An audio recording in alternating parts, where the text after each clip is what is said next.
माय theatre म्हणजे सुरुवातीला जेव्हा चळवळ चालू केलेली आहे, माझ्या मते की असं पण तुम्हाला तुमच्या डोक्यात आहे की नाही की नुसतीच ऑस्ट्रेलियातली नाही पण भारताबाहेर होणारी कुठल्याही इतर प्रांतातली पण मराठी नाटकं किंवा भारतीय नाटकं त्या पद्धतीने त्या लेवलची एक्झिक्युशन लेवलला पोहोचली पाहिजे, असं काही is that what you look at as a success parameter? Actually success parameter ना हा खूप कठीण शब्द आहे, कारण जेव्हा आपण एखादी माय थिएटर सारखी गोष्ट सुरू करतो ना, तेव्हा आपण विचार करत असतो, म्हणजे तुम्ही you can disagree with me, पण माझ्या डोक्यात होतं की अरे ह्या 2 एकांकिका आपल्याला करायच्या आहेत, त्याला $10 तिकीट लावायचं आहे आणि 300 लोक येणार का अटेंड करायला, आपण हॉल बुक करणार आहोत, कारण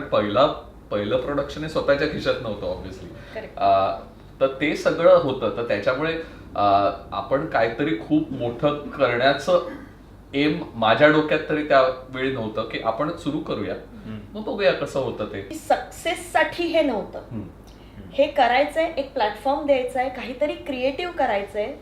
लोकांना आवडावं, लोकांना त्याची आवड निर्माण करावी. कारण इथे आत्तापर्यंत कसं आहे की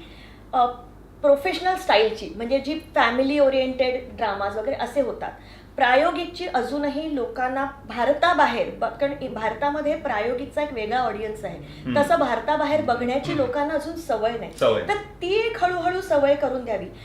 सक्सेस हे त्याच्या ते लगेच डोक्यात जाऊ शकतं आणि ते वेगळ्या लेवलला असतं, तिथेच पोचायचं नाही. मिळालं तर चांगलंच आहे, पण सक्सेस म्हणजे काय, तर लोकांना आवडावं, लोकांनी ते